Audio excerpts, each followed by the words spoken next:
여기에 지금 제가 기존에 찍었던 영상에서 얘를 중심으로 산란을 하고 우화하는 과정을 보여드릴 건데, 분명히 산란을 했었고 며칠 전에만 해도 6일차 즉 3일령 춘까지 있었는데 무밀기 접어들고 폭염 접어들고 하면서 산란을 했던 것들을 자기네가 다 갉아먹었어요. 갉아먹었는지 아니면은 빼낸 건지는 저건 모르겠어요. 하지만 먹었을 거라고 생각해요. 왜냐면 간혹 무밀기 즉 안에 꿀이 하나도 없으면은 봉판까지 얘네가 호흡에 파서 해꾸지하는 거를 봤거든요. 그런데 어쨌든 그거는 둘째치고 저희가 21일 동안 일벌이 우화하는 과정을 뭐 3일에 한 번, 이틀에 한 번, 하루에 한 번 이렇게 초보 농가들을 위해서 한번 보여드리는 걸로 하고, 여왕벌은 16일, 일벌은 21일, 숫벌은 24일 차에 우화합니다. 즉 출방이라고 하는데, 우리 초보 농가분들을 위해서 제가 한번 이런 이야기를 담아 볼게요. 자, 지금 저기 하얗게 벌들이 집을 지었잖아요. 저거를 우리는 조소라는 행위라고 해요. 자, 증소라는 또 유사한 단어가 있어요. 증소는 뭐냐면은 저기에 제가 지금 소강대를 넣어줬잖아요. 철사가 있고 나무 틀이 있는, 벌들이 집을 지을 수 있는 공간을 만드는 것을 우리는 증소라고 해요. 계량불통에서는 소초강을 사용하는데, 양봉농가도 그렇고 대박은 이어준다라고 하는데 밑에다가 개어준다라고도 하고, 근데 그 행위도 하나의 증소와 유사해요. 아무튼 저는 천연 벌꿀을 뜨기 위해서 소초를 사용하지 않습니다. 거기에는 파라핀이 있길래. 자, 그리고 우리가 저기 벌집 하나를 우리는 소방이라 그래요. 방에다가 여왕벌이 하나하나씩 산란을 합니다. 또는 일벌들이 하나하나씩 꿀을 채우기도 하고, 또는 화분을 채우기도 하고. 저 소방을 메꾸면은 저 안쪽 섭이 약간 하얗게 보이는 게 봉개되어 있는 일벌 봉판이에요. 그래서 봉개되어 있는 일벌이면 일벌 봉판, 숫벌이면 숫벌 봉판, 이렇게 얘기합니다. 저 소방에서도 일벌 소방은 육각형 형태의 모양으로 숫벌집보다는 좀 작아요. 하지만 숫벌 소방은 약간 일벌 소방보다 크면서 원형의 스타일을 갖고 있어요. 그리고 봉개를 하게 되면 일벌 봉판은 밋밋하지만 숫벌 소방은 우리가 고추씨라고 하는데, 숫벌이 우아하고 나오면은 그 딱정이를 뜯어내는데, 일벌 소방에서는 일벌이 우아해도 딱정이가 나오지 않아요. 약간 허물처럼 생겼는데, 하지만 숫벌 소방은 고추씨처럼 그렇게 생겼어요. 그리고 대박볼통 사용하면 우린 청개다리를 사용하잖아요. 그러면 저기에 지금 와이어가 있는데 저게 청개다리 역할을 하는 거예요. 아무튼 이런 식으로 사육 용어에 대해서 어느 정도 숙지를 하셔야 대화가 가능해요. 만약에 제가 한글로 분명히 설명을 했는데 받아들이기에 영어로 들리시면 우리는 대화를 할 수 없습니다. 이렇게 접근을 하면은 여왕벌이 어제보다는 산란을 더 했는지 잘 모르겠지만 이 우화 과정을 같이 관찰해 보도록 하겠습니다. 자, 오늘은 23일입니다. 벌써 3일째인데, 자, 저 위에 보면은 우리 소비를 반대로 돌렸음에도 옆방향으로 재는 센터에서 나오네요. 아, 이렇게 예를 들어서 가해에서 반대로 돌리고 이렇게 해도 나오는 걸 보면은 차라리 저 소비를 안쪽 소비하고 위치를 바꾸는 게 더 효과적이에요. 자, 오늘은 산란, 즉 꿀이 너무 많이 안 들어와도 얘네는 뭐예요? 종조번식이기 전에 약육강식이 있어요. 그러다 보니까 살기 위해서 산란되어 있는 알충판을 소멸시켰었죠. 그런데 21일 날 제가 분명히 왼쪽 오른쪽 산란을 보여줬어요. 그런데 상단에 사양꿀이 저렇게 점일이 되고 있고 산란되었던 알판이 소멸돼 버렸어요. 즉 이 얘기는 뭐냐면은 무밀기도 그러한 행위를 하지만 지금처럼 사양이, 즉 꿀이 외부에서 많이 들어올 때도 이런 행위를 해요. 예를 들어서 꿀미남이 사양을 한다라고 하니까 지금쯤이면 사양을 해야 되는가 보다 이래갖고 양 조절, 즉 내 벌통의 벌량이라든가 꿀양이라든가 이런 것들을 판단을 안 하시고 그냥 꿀미남이 사용하니까 나도 해야지, 이런 식으로 환경을 인지 안 하시고 무조건 따라 하시는 분들이 있거든요. 그렇듯이 보세요. 과사양, 즉 꿀이 많이 들어오니까 그 공간을 채우기 위해서 이미 산란되어 있던 알판도 걸러내고 다시 거기다 꿀을 채우고 있잖아요.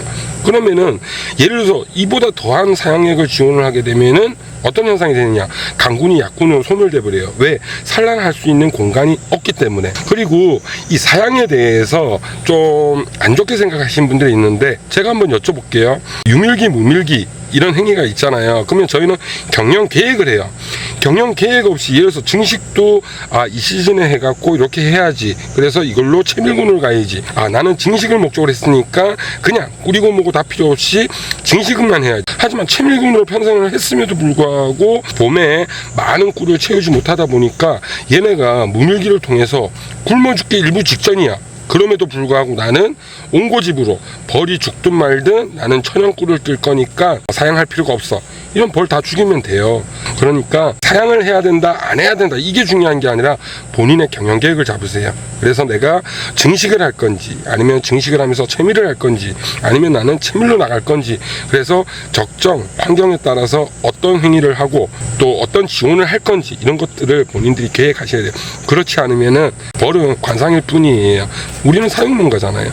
아무튼 오늘 3일차인데 21일 날 그 전날 밤에 산란을 했는지 새벽에 산란을 했는지 모르겠지만 어쨌든 사양액이 들어가니까 여왕벌이 산란을 다시 전개를 하네요 라고 했는데 차라리 저 소비 방향을 그냥 안쪽으로 배열하고 저 안쪽 소비가 산란이 돼 있었으니까 그걸 갖고 보여드리는 것도 나은데 그냥 진행할게요. 초보농가분들이 자꾸 위치가 바뀌고 환경이 바뀌면은 혼돈이 생길 수 있으니까 또 지금 위에 소비가 역방향으로 나와도 그냥 저렇게 할게요. 그냥 격리판 쳐놓으면은 저런 행위가 적은데 제가 이렇게 관찰을 해서 초보농가분들께 보여주기 위한 영상을 찍다 보니까 격리판을 칠 수가 없어요. 왜냐면 벌통을 맨날 열어야 되거든요. 그래서 그 행위를 안 하기 위해서 그냥 격리판을 빼버렸습니다. 오늘은 24일이고요. 지금 보니까 그때 산란되었던 알들이 충으로 태어났어요. 1, 2, 3 알. 그러니까 에그, 달걀이라고 표현 한번 해볼게요.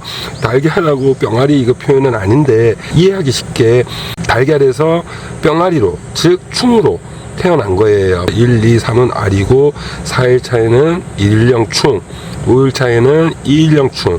즉 저기에 있는 충들은 다 여왕벌이 될 수 있는 유정란 맞죠? 왜냐면 일벌 소방에다가 산란을 했잖아요. 왕대로 만약에 변형을 시킨다 그러면은 변성왕대로 그러면 쟤네는 공주벌이 다 될 수 있는 알충판들이에요. 자, 오늘은 7월 25일 5일차죠. 제가 무밀기 때 미산란, 즉 산란이 멈추고 하는 사유 중에 하나가 또는 산란해 놓은 알충판을 제거하는 그 사유가 첫째 무밀기, 폭염은 거들 뿐 자연의 민원수가 부족하고 꿀이 못 들어오다 보니까 얘네가 그런 행위를 하고 또는 과사양으로 인해서 산란 공간 부족이 발생이 된다고. 자, 지금 보니까 알판이 더 확산이 됐어요. 그리고 하루하루 지날 때마다 집이 조금씩 미세하게 진행이 되고 있는데, 자, 오늘이 28일이고요 8일 차인데 체감 온도는 40도 이상이 벌써 계속 넘어가네요. 21일을 1일차로 쳤으니까 20일날 첫 산란을 했다 그러면은 9일차가 되는데 저기 하나 두 개 번개를 하고 있는 모습이 보이네요. 그러면은 20일날 이미 산란을 깐 고놈들이 있는 거고. 그러니까 이렇게 우리는 1일차 2일차지만 시간으로 따지면은 뭐 12시간 전, 16시간 전, 20시간 전 이런 거에 따라서 저렇게 다 틀려질 수 있는 거예요. 어쨌든 8일차 그러면 내일이 되면은 번개되는 부분들이 더 많이 늘어나겠죠. 소비 안쪽에는 봉판들이 더 예쁘게 쭉 자리를 했네요. 자, 29일 9일차 어제보다 번개한 게 몇 개씩 늘어나고 있네요. 자, 지금은 폭염에다가 무밀기 저기에 채워져 있는 것들은 제가 사양을 통해서 지원한 것들이라 점의를 하고 있기보다는 그냥 채우는 것들이고요. 지금은 꿀들이 안 들어오고 있습니다. 그래서 산란 육아가 활발하게 진행은 안 되고 있고, 어쨌든 9일차가 되니까 저렇게 번개하고 있는 소방들이 늘어나고 있습니다. 1벌은 저렇게 번개를 했지만 저 안에는 현재 충이고요. 9일차에 번개를 하고 14일경에 번데기가 됩니다. 그런데 여왕벌은 번개는 똑같이 9일차에 하지만 번데기로 전환된 것은 13일차 전환돼요. 왜냐하면 여왕벌은 16일차에 우아하고 일벌은 21일차에 우아하기 때문입니다. 자, 오늘은 30일 11차가 되겠고요. 역시 물밀기, 즉 외부에서 먹이가 들어오지 않다 보니까 진행 중이던 알충판들을 소진시킨 것 같아요. 그나마 봉개되어 있는 봉판 이제 어제부터 봉판이 형성됐잖아요. 다른 놈은 그저께. 그런데 그 봉판만 내버려 두고 알충은 다 소진한 것 같아요. 대신 저 안쪽에 있는 소비가 얘네보다 하루가 일찍 산란된 것 같은데, 우아하는 과정만 제가 남기로 했으니까 오른쪽 왼쪽 살짝 몇 개 정도 봉판이 형성된 거 우아하는 과정을 보여드릴게요. 일부러 계속해서 먹이를 지원할 필요는 없어요. 왜냐면 여기에서 너무 이래버리면 이제 윤밀기로 또 전환되면은 분봉열이 생길 수 있기 때문에 직장인 그렇게까지는 할 필요 없고, 이제 저는 채밀을 마쳤기 때문에 가을 채밀군 몇 개만 제가 다시 채밀군을 유지해 보는 걸로 하고, 그 외에는 그냥 내년 종잣볼로 넘어가는 걸로 할 겁니다. 7월 31일 11일차 저쪽 안쪽 소비에는 봉판들이 질비하고, 밖에는 어제 말씀드렸다시피 알충판들이 소멸됐습니다.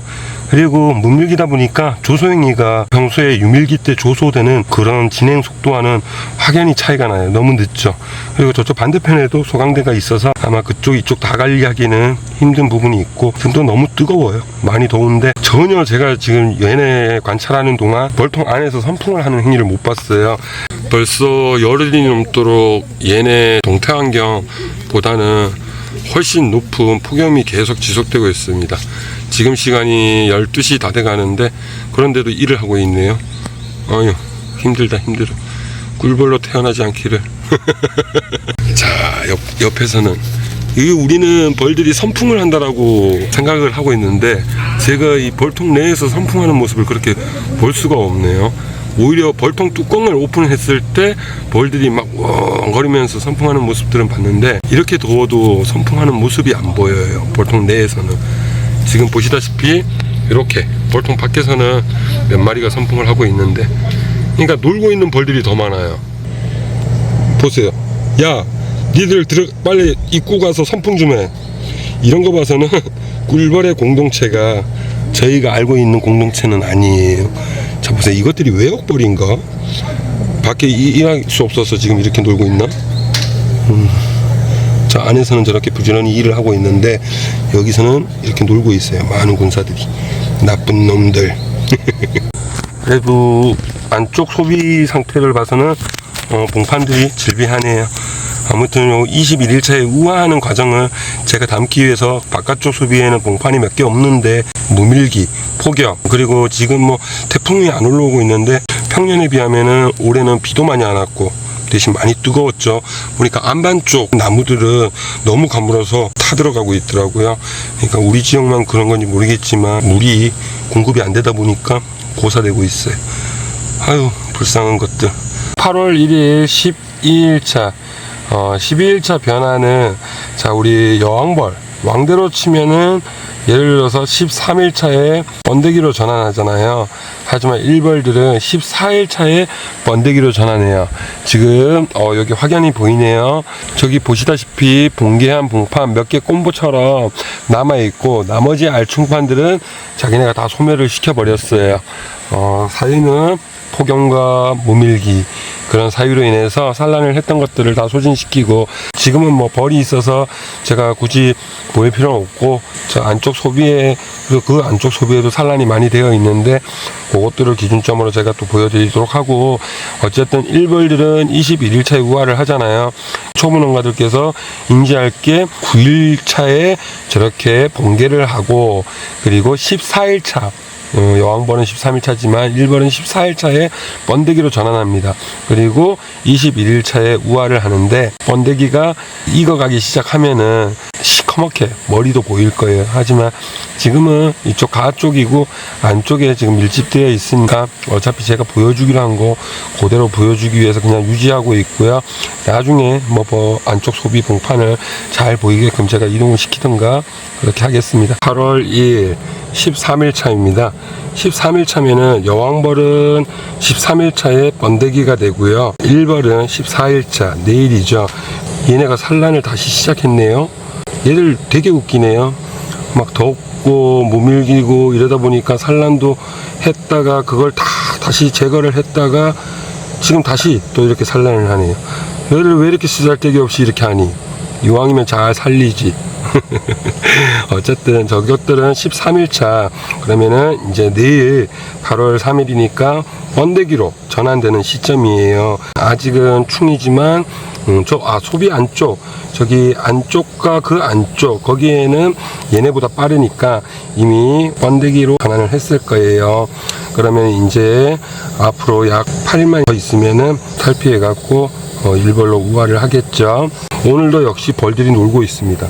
이렇게. 어휴, 일 좀 해라 이놈들아. 하긴 저도 지금 힘들어 죽겠는데 얘네가 안 힘들겠어요. 8월 3일 14일 차입니다.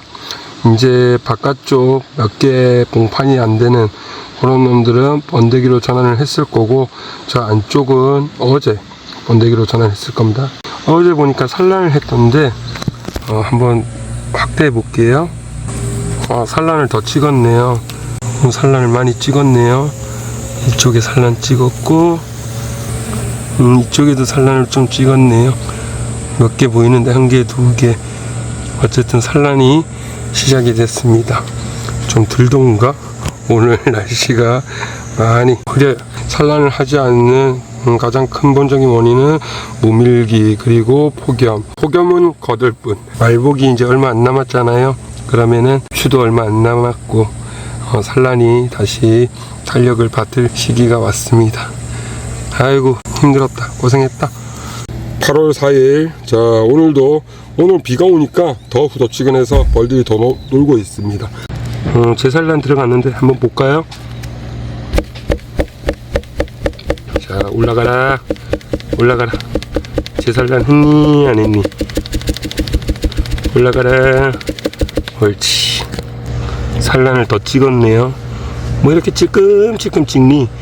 확 찍어야지. 여왕벌이 비실비실한데요. 이쪽은 꽉 찍었네요. 밑에까지 다 찍었네요. 확실히 이제 벌들이 가을이 오고 있다는 걸 느끼고 있나 봐요. 자, 보시다시피, 자 보세요. 여기는 알판을 다 찍었네요. 그쵸? 8월 7일 18일차. 아직도 많이 더운가 보네요. 노는 놈들이 아주 많습니다. 내일 모레 이렇게 해서 저 일벌 봉판은 번데기, 이제 즉 유봉이 머리가 시커멓게 봉판이 보이기 시작할 거예요. 특히 저 안쪽 소비는 더 그렇게 할 텐데. 자, 잘 살아라. 오늘이 8월 9일 20일 차고요. 바깥쪽 봉판은 이제 20일 차가 되는 거고, 안쪽 봉판들은 아마 21일 차가 있을 거예요. 자, 한번 올라가라. 어이구, 안쪽 소비는 벌써 우화를 거의 다 해버렸네요. 그쵸? 봉판이 없어요. 저쪽 안쪽 봉판 밑이 조금 남아있고, 자, 여기에는 봉판이 있는데 얘네도 내일 촬영했을 때 이미 우화를 할 수도 있고 조금 안 할 수도 있고, 왜냐면 저번에도 말씀드렸잖아요, 시간차. 자, 오늘은 8월 12일 드디어 21일차. 그리고 저 안쪽은 어제가 21일차였고 오늘은 이제 바깥쪽인데, 그것도 제가 추정하기를 그런 거고, 이미 우화를 했거나 늦산란을 했으면은 시간차로 인해서 오늘 뭐 저녁에 태어날 수도 있고 1시간 후에 태어날 수도 있고 그런 상황이에요. 자, 한번 오늘은 안쪽 내검을 해보도록 하겠습니다. 자, 벌들이 많이 늘었네요. 이 벌통이 예전에 제가 여왕벌이 왜 산란을 안 하지? 라고 봤더니 이거 교미비행을 못한 것 같아요. 그래서 여왕벌을 죽이고 다시 제가 여왕벌을 생산했던 그 벌통인데,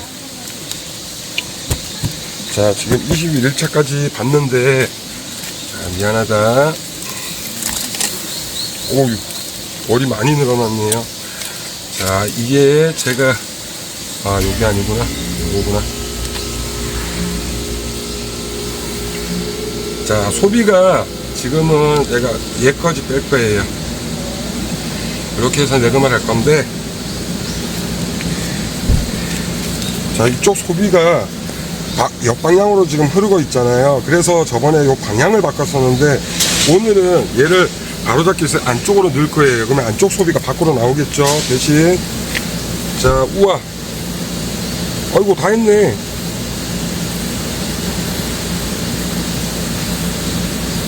번데기가 없어요. 지금 봉제되어 있는 게 하나밖에 없고 지금 다 우화를 했어요. 이미 21일차 다 채웠네요. 자, 어쨌든 얘를, 자, 그러면 1벌 우화는 21일이 맞죠? 이렇게 하고, 요 안쪽 소비들 어제 아마 우화했을 거라고 가정하는데, 자, 여기도 이제 막 상단, 여기 시커먼 것도 있고 상단 소비가 있는데 밑에는 다 우화를 했네요. 제산란도 다 했어요. 자, 그런데 여기도 약간 이쪽 밖으로 벗어났잖아요. 그래서 얘를 이렇게 해서 자리를 바꿔주면은 이쪽 밖으로 밀고 나오는 행위가 멈춰요.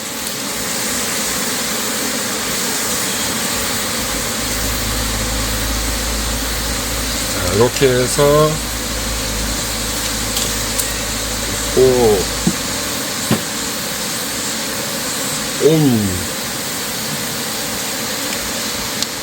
여기도 나와 있고 하나, 둘, 셋, 넷, 다, 여, 7인데 한 6매벌 정도 잘 컸네요. 잘 났고, 이렇게 해서 1벌의 우화 과정이라는 거를 제가 영상으로 찍어봤고요. 그리고 제가 이번 영상에서 말씀드리고 싶었던 거는, 예를 들어서 제가 여름 채밀이라고 했죠. 40년 전 사육 환경과 지금 현재 40년이 지난 오늘 기차가 가네요. 환경이 많이 바뀌었어요. 그래서 우리가 어떻게 사육을 할 건지, 채밀은 어떻게 하고 증식은 어떻게 하고, 여름에 폭염에, 무밀기에, 또 태풍에, 우리는 장마라고 표현하지만 이제는 우기가 왔다 하잖아요. 이런 환경에서 내가 채밀군과 증식군을 어떻게 운영해 갈 건지, 이게 그렇다고 삼척에 있는 제가 또 이렇게 하고 있으니까 삼척에 있는 누군가가 또 이렇게 따라야 된다, 이것도 아니에요. 왜냐면은 삼척에도 표고차가 되게 심해요. 특히 우리 삼척은 인접해 있는 태백이 있는데, 태백과 삼척 직선거리는 사실상 한 20km 그 정도밖에 안 되지만 표고차는 약 500에서 600 정도 차이가 나요. 그래서 그 가까운 지역에 있는, 또 신리도 삼척이지만 거기도 800m니까 여기는 지금 한 160 정도 되거든요. 그러면 거의 700 정도의 표고차가 나거든요. 그러니까 같은 지역에서도 경영계획에 대해서 내가 어떤 환경이니까 어떻게 해야겠다, 이런 방법들이 있으니까, 자, 이번 21일 과정은 1벌의 우화라는 소재로 제가 그냥 이렇게 한번 영상을 담아봤습니다. 끝!